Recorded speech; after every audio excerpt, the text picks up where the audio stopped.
Hello everyone, welcome to Deep Sight. Last time, we discussed Napoleon's battles that brought him fame and his first marriage. Today, we continue our journey through time, unfolding a magnificent historical panorama to see how Napoleon rebuilt France from the ruins of the Bourbon dynasty, leading it to the pinnacle of history and making it the dominant power in Europe. Let's return to Napoleon's rise to power. The Italian campaigns of 1796 to 1797 were his crowning achievement. Napoleon's connection to Italy runs deep and is central to his identity. From the perspective of modern law and the nation-state, Napoleon was French, but from the perspective of bloodline, culture, and political affiliation at birth, he possessed a strong Italian foundation. Let's understand the complex interplay of his personality from the following perspectives. 1. The historical affiliation of Napoleon's birthplace was actually Italian, the Italianness of Corsica. Before Napoleon's birth, Corsica belonged to the Italian Republic of Genoa for 4 centuries. The island speaks the Tuscan dialect, Corsican, an Italian language, and its culture and customs are Italianate. Genoa officially sold Corsica to the French monarchy in 1768. Napoleon was born on August 15, 1769. This means that his homeland only legally became French territory 15 months before his birth. Therefore, Napoleon was technically a new subject of France. 2. Furthermore, his family and early identity during his upbringing were strongly Corsican nationalist. Napoleon's family originated from a minor noble family in Tuscany, Italy, and their surname, Bonaparte, later changed to the French Bonaparte, is a typical Italian surname. His father, Carlo Bonaparte, a former lawyer, followed the Corsican independence leader Paoli, fighting for Corsica's independence from Genoa and later France. While studying at a military school on the French mainland, the young Napoleon was ridiculed by his classmates as a foreigner because of his accent and background. He also harbored deep hatred for France and wrote articles passionately supporting Corsican independence, dreaming of becoming a national hero like Paoli. His early self-identity was that of an oppressed Corsican under French rule. Napoleon's crucial transformation involved embracing France and becoming a Frenchman, stemming from the profound changes the French Revolution brought to him, particularly regarding his fate and identity. The French Revolution provided fertile ground for people like him. It shattered the class barriers of the old regime, offering unprecedented upward mobility for talented individuals, regardless of birth. Napoleon saw a vast stage he could never have imagined in Corsica. This led to his eventual break with Paoli. Paoli favored an alliance with Britain, while Napoleon chose to pledge allegiance to the post-revolutionary French Republic. This resulted in a complete break with his former idol, and the Bonaparte family was forced into exile in France. This period also reveals his deliberate Frenchification. During this phase, Napoleon consciously erased his Italian Corsican roots. He changed his name from Napoleon Bonaparte to the French Napoleon Bonaparte and diligently improved his French, shedding his heavy early accent. Therefore, Napoleon's rise to power was also a process of active choice and identity reshaping from a Corsican nationalist to the founder of the French Empire. At birth, he was a Corsican born in a region recently annexed by France, culturally part of the Italian world. At the peak of his career, he became Emperor of France, the embodiment of the nation. He brought the Italian city-states, such as Piedmont, Genoa, and the Papal States, under his rule or sphere of influence, viewing Italy from the perspective of a conqueror. Although his enemies often mocked him as a Corsican upstart or an Italian adventurer, his legitimacy and that of his rule were entirely based on the French state. His Napoleonic code, the bureaucratic system he established, and the military glory he won were all deeply intertwined with France. Therefore, if Napoleon's raw material was Italy-Corsica, then he ultimately forged and sculpted himself into one of the greatest symbols in French history. This is precisely the contradictory and tense part of his legendary life. Understanding this background makes it easier to understand why he had the opportunity to become commander of the Italian Legion at such a young age. The core driving force behind his appointment was the practical needs of the French Revolution, not Napoleon's personal nostalgia. The French Directory sent him to Italy primarily to execute a diversionary strategy. Defeating the Austrian army in Italy, a secondary battlefield, would relieve pressure on France on the main Rhine front and allow France to plunder resources for the war. Napoleon's personal background acted as a unique catalyst, allowing him to completely rewrite the script of this campaign in ways far exceeding the Directory's expectations. First, Napoleon possessed a cultural and psychological advantage based on his knowledge of both himself and his enemy. He had language and communication skills in Italy. Napoleon could speak a Tuscan dialect of Italian, very similar to Corsican, enabling him to communicate directly with the local people and elites without the need for translators. This allowed him to bypass the inherent barriers of French officers and directly conduct political propaganda and courtship. He also had a deeper understanding of the political landscape of the Apennine Peninsula. Napoleon profoundly understood the political realities of Italy's fragmentation, aristocratic corruption, and popular discontent with Austrian rule. He knew how to exploit these contradictions. Secondly, Napoleon skillfully and flexibly utilized his dual identity as liberator and conqueror. Napoleon cleverly played two roles. To the Italians, he proclaimed himself the liberator of Italy, a brother of liberty and equality. His Italian surname, Bonaparte, became an excellent propaganda tool. He told the Italians that he had come to drive out the oppressive Austrians and help them establish a republic. This greatly weakened the locals' will to resist and even won them some support. To France and the enemy, he was the invincible general of the French Republic. He brought glory and wealth to France with brilliant victories such as Lodi, Arcora, and Rivoli, and suppressed any resistance with harsh methods, such as the suppression of the Pavia uprising. In fact, for Napoleon, this was also a complex projection of personal emotions. He desperately needed to prove himself. Italy was the first battlefield he had independently commanded since joining the army.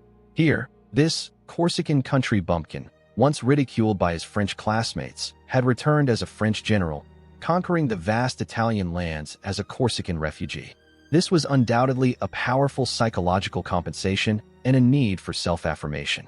At a young age, he easily surpassed his childhood idol, Paoli, who spent his entire life fighting for the independence of the small island of Corsica. Napoleon, as a powerful regional governor, controlled the fate of the entire Italian peninsula by the age of 27. On a larger stage, he realized a distorted version of his past dream of Corsicans dominating Italy. Ultimately, Italy became the practical choice for Napoleon to establish the foundation of his personal power. For Napoleon, Italy was his land of origin. Here, he gained independent financial power. By levying war taxes and plundering art and gold, he not only supported his army, but also remitted large sums to Paris, proving his worth and accumulating personal political capital. He built the first army loyal to a personal figure. He won the fervent adoration of his soldiers with victories, honors, and spoils, rather than abstract ideals of a republic, who began calling him Little Sergeant. He gained international prestige. Through the Treaty of Campo Formio, he not only ended the war, but also redrawn the Italian map like a monarch. He rose from a general to a dominant figure on the European diplomatic stage. It can be said that without the strategies of the French Revolution and the Directory, the Italian campaign would not have existed.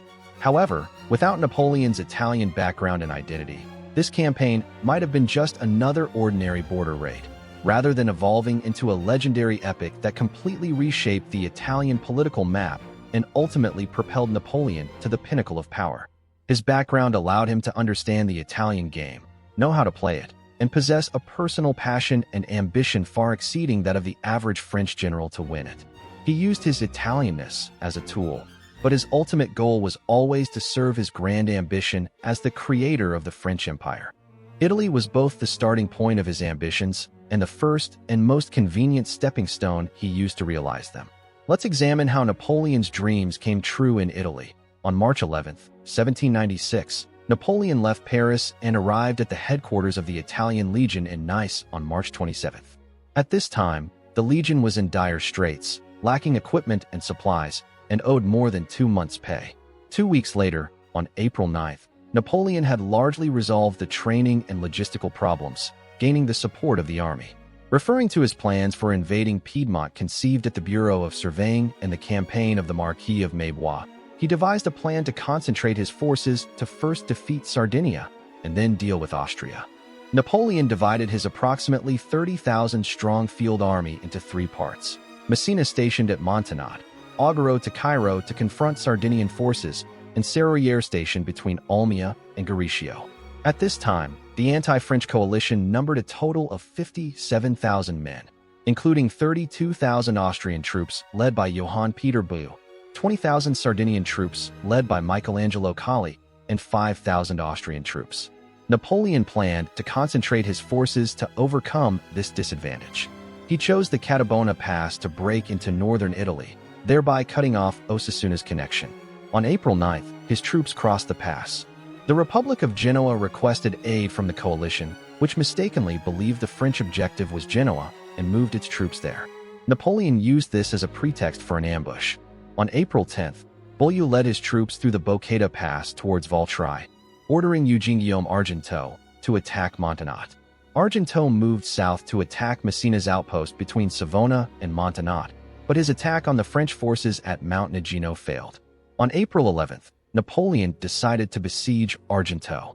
Amédée Laharpe's forces engaged the Austrian army head-on, while Messina's forces outflanked them under cover of night, attacking the Austrian flank at dawn on the 12th.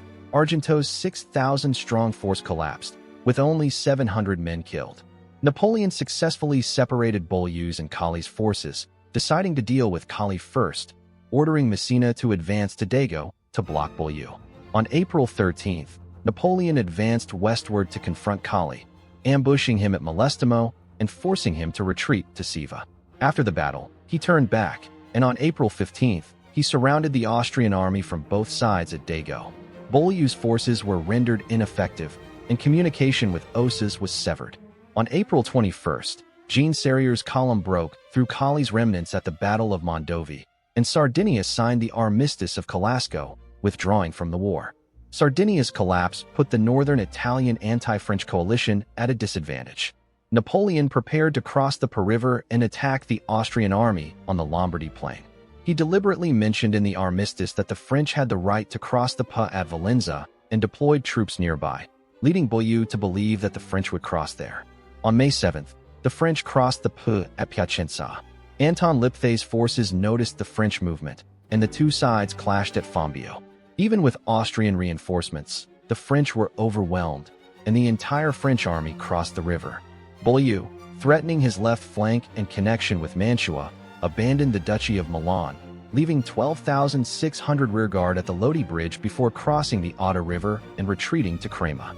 On May 10th, the French caught up with the Austrian army crossing the river, captured Lodi, and the Austrian defenses on the west bank of the Adda River fell. That afternoon, the battle for the Lodi Bridge began. Napoleon concentrated his artillery fire to suppress the Austrian artillery, then stood on the bridgehead and ordered a commando charge. The first attempt failed, but André Messina personally led the charge, clearing the enemy from the east bank. In the Battle of Lodi, the French suffered 350 casualties, while the Austrians suffered 335 casualties and 1,700 were captured. This battle is considered a turning point in Napoleon's life, he later recalled. I once thought I was just a general, but from then on, my lofty ambitions were revealed. After the battle, France consolidated its control over Milan. Napoleon sent Augereau to pursue the Austrian army, while Messina and Serrieres surrounded Pixigotine along both banks of the Adda River. After Pixigotine surrendered, the French entered Milan, which surrendered on May 15th. Buell led the Austrian army across the Mincio River to await Tyrolean reinforcements. The Austrian army in the area numbered approximately 30,000.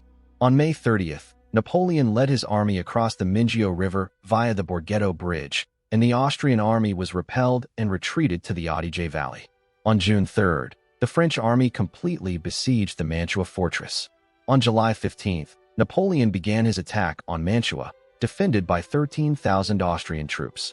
His army grew larger with each battle, eventually reaching 44,000 men, 11,000 under Serlys's siege force, 16,000 under Messina, 6,000 under Augereau, 5,000 under Sohr, 5,000 under Depenois, and a cavalry reserve of 33,000 for surveillance. The Austrian commander, Buell, was dismissed, and Dagobert Sigmund von Wurmser took over, leading approximately 50,000 men in two columns. Wurmser's main force of 32,000 advanced along the Adige Valley, while Quastanovich's secondary force of 18,000 advanced via the western shore of Lake Garda towards Liva and Salo. During the march, Wurmser withdrew troops from his main force to the Brenna Valley, reducing his main force to 25,000 men. On July 29th, Wilms's main force repelled the French army and advanced towards Mantua. On July 30th, Napoleon abandoned the siege and concentrated his troops to attack Kostanovich's secondary forces. From August 3rd to 4th, he repeatedly attacked the Austrian army, cutting off their retreat and forcing 3,000 men to surrender. On August 5th, Napoleon led his main force towards Solferino, where he encountered Wilms's troops. The French feigned an attack from the front, then circled around to the Austrian rear and launched a full-scale attack. Wilmse was severely damaged and forced to retreat. On the 6th, he was defeated again by Messina at the fishing village of Garda and retreated to Trento. By the end of August, Wilmse's corps had been replenished to 45,000 men, and he split his forces into two. Paul Davidovich left 20,000 men to garrison Trento, while Wilmse personally led 26,000 men south through the Brenta Valley toward Bassano. After learning of the Austrian army's plan, Napoleon left behind the siege force and a portion of his troops along the lower Adige River, while personally leading Messina with 13,000 men and Augereau with 9,000 men through the Adige Valley to attack Trento. He also dispatched Vaubois with 11,000 men to outflank the Austrian right flank via the western shore of Lake Garda. On September 4th, Messina defeated Davidovich at the Battle of Raureto, inflicting 750 French casualties and 3,000 Austrian casualties, with the latter retreating north to Lavis. Napoleon ordered Vaubois to pursue north, while Messina and Augereau moved east into the Brenta Valley to attack the Wilmse forces advancing towards Mantua from the rear. On September 7th, the French encountered the Austrian rearguard and captured 1,500 men. The following day, Messina and Augereau attacked the Austrian forces at Bassano from both sides, causing chaos and a retreat of 5,000 Austrians, who were captured. Wilmse led his remaining troops into Mantua on September 15th, increasing the Austrian force in the city to nearly 30,000. In late October, the Austrian army appointed Joseph Alvinczi to command the 3rd Relief Operation. He had 28,000 field troops in Friuli, while Paul Davidovich had 20,000 in Tyrol. The total number of troops was nearly 50,000. Alvinczi planned to attack Bassano with his main force, while Davidovich attacked Trento. Napoleon's army deployed 9,000 besieging troops and approximately 30,000 field troops. Unsure of the Austrian force's strength, he sent 10,000 of his division, the Vaubois division, to defend Trento along the Adige Valley, 10,000 of his division, the Messina division, to defend Bassano in the Brenta Valley, and 10,000 of his division, the Augereau division, as reserves stationed in the middle and lower reaches of the river. On November 2nd, Davidovich, with superior forces, forced Vaubois to retreat to Cagliano. Simultaneously, Alvinczi's 28,000 troops forced Messina to withdraw from Bassano. On November 6th, Napoleon ordered 16,000 French troops to attack Alvinczi's positions at Bassano, but they were repelled and retreated to the rear of the Brenta River for defense. Meanwhile, Vaubois defeated Davidovich again at the Battle of Cagliano and retreated to Rivoli on November 7th. On November 12th, Napoleon attacked the Austrian army again at Cardiero, but suffered a setback due to weather conditions. At this critical juncture, the French army faced a dire situation. They were at a disadvantage in the west at Davidovich and the fortress of Wurmse, and in the east at Alvinczi. Napoleon decided to launch a preemptive strike. On November 14th, after leaving 3,000 men at Verona, he concentrated 17,000 men under Messina and Augereau to outflank Alvinczi's rear. The French army crossed the Adige River via Ronco and entered the delta between the Adige and Apolne rivers. Messina held off the Austrian left flank, while Augereau concentrated his forces to attempt to cross the Apolne River via Acole and cut off the Austrian rear. On the 15th, Napoleon led his army to attack the Acole bridge but failed to capture it. Fearing a prolonged frontal assault, Napoleon sent 3,000 men south to Albury-Doux to cross the river and outflank the Austrian left flank, but received a plea for help from Vaubois, ordering his main force to withdraw from the delta. On the 16th, Alvinczi led his main force to occupy the delta, but was driven out by Napoleon, who resumed his offensive. The French army then attacked Acole and Albury-Doux again without success. On the evening of the 16th, French engineers built a pontoon bridge between Acole and Albury-Doux, and Augereau's 6,000 troops crossed the river on the 17th. The French troops advanced to École and engaged in battle, while Massena's forces also pushed to the opposite bank at the École Bridge. Under fierce attacks from both sides, Augereau's army retreated northeast. After his victory, Napoleon quickly returned to reinforce Vaubois in the west, forcing Davidovich to retreat north. In January 1797, Alvinzi again organized a relief operation, dividing his forces into three groups. He personally led 28,000 main troops from Trento southwards through the Adige. Giovanni Provera led 9,000 troops, and Adam Bajalic led 6,000 troops westwards from Padua down the Adige. The French field army of 34,000 was forced to disperse. On January 9th, Provera's vanguard defeated Pierre Augereau's advanced troops, capturing the important downstream crossing of Lonigo, attempting to rendezvous with the trapped Austrian army. Bialasai attacked Verona, capturing nearby Cardiero and advancing towards San Michel, but was repelled by André Massena. Alvinzi's main force advanced south, but was repelled on the 12th by Barthélemy Joubert. On the 13th, Alvinzi attacked again, forcing Joubert to the Rivoli Plateau, where Joubert informed Napoleon that the enemy's main force was there. Napoleon transferred 10,000 men, including Massena and Ray, to support Joubert and took command. On January 14th, Alvinzi divided his forces. He personally led 12,000 men to attack the French front from the north of the plateau. Kostanovich and Vukasovic led 11,000 men along the valley towards the French flank pass, and Lusignan led 5,000 men to outflank the south of the plateau. Napoleon deployed troops to the front lines. 8,000 men were moved to the northern flank, 1,000 to defend the passes, and 1,000 infantry and 200 cavalry were reserved.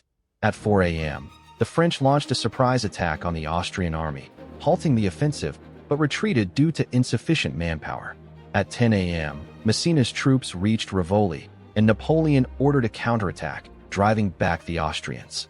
The Austrian flanking forces completed their encirclement, and the French army was in its most perilous moment. Napoleon calmly redeployed his troops, first routing the forces at the passes, then commanding his right wing to drive the Austrian central forces down the mountain, capturing over 1,000. Only Lusignan's forces remained, annihilated by the collapse of his left and right wings. On the 15th, Alvinzi rallied his defeated troops for a counterattack, only to be routed again. The Austrian army lost 14,000 men in 2 days, 12,000 of whom were captured. Meanwhile, Provera's forces advanced towards Mantua from the east. Massena and Victor's troops reached Lefebvre on January 16th, joining the besieging French forces in a three-pronged attack on Provera, forcing his entire force of 6,000 men to surrender. Within 5 days, Napoleon destroyed the entire Austrian field army, reducing its 48,000 men to only 13,000. On February 2nd, Wilmes surrendered with nearly 20,000 men, ending the siege of Mantua. On February 3rd, 1797, Napoleon attacked the Papal States. Victor's forces defeated the Papal army at the Battle of Faenza and advanced into the Papal States. On February 19th, the Treaty of Tolentino was signed, forcing the Pope to cede Avignon, Bologna, Ferrara, and other territories. Napoleon's army had grown to nearly 80,000 men, the main corps of 44,000, Joubert and Tyrol 20,000, and the Papal States and Lombard garrison of 15,000. On March 10th, French divisions set out, with Napoleon leading 35,000 men in 2 columns towards Valvicin on the Tagliarento River. After forcing the Austrian army to retreat, Napoleon arrived on the 16th. Massena set out on the same day to pursue Lusignan's forces, capturing Lusignan and 500 men at Longaro on the 14th, before closing in on the main force. On the afternoon of March 16th, Napoleon led his troops across the Tagliarento River and defeated Archduke Charles, the commander of the new Austrian army, at the Battle of Valvicin. The Austrian army retreated in 2 columns towards Leipzig and Tarvis. Massena captured the Tarvis Pass on the 21st, and the Austrian retreating forces were annihilated. Massena spearheaded the attack, advancing rapidly and forcing the Austrian army to cease hostilities on April 7th. On April 18th, Holy Roman Emperor Francis II signed the Provisional Peace of Leoben with Napoleon, followed by the Treaty of Campo Formio, which ended the First Coalition War. France gained the Austrian Netherlands, German territories on the left bank of the Rhine, and all of northern Italy. The thousand-year-old Venetian Republic was dismembered by the Franco-Austrian alliance. In the Italian campaign of 1912, Napoleon captured 160,000 Allied soldiers at the cost of 45,000 casualties, conquered all of northern Italy, and reaped both fame and fortune.